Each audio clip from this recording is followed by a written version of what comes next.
Nagingon po ng Biblia nga kay tungod ng kasalata o makasasalat ang tanan, moadto ka sa impyerno.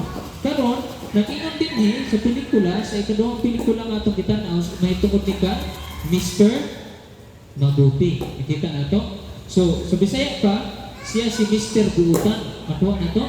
So, una-una niya, kay buutan siya, makaadto sa dito sa langit.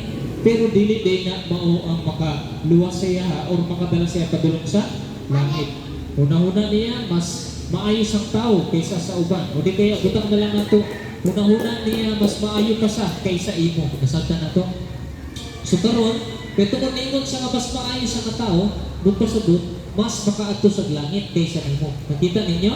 So, karon mga bata, kining nga pelikula, nakita nato nga, tungod kay higugmata sa Ginoo, kining atong pagkapuutan, gusto niya nga makahatag ni kaayuhan sa tuwa. Nga kini mismo makabuhat ang maayo nga mahimuot po ng Ginoo.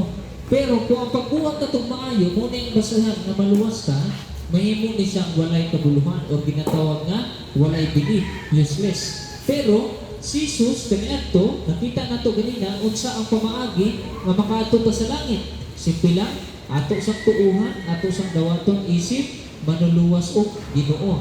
Kaya kung dili nato sa tuuhan ng dawaton, dili ka makaato sa langit. Kasabtan ninyo, nagingon ang Biblia, si Jesus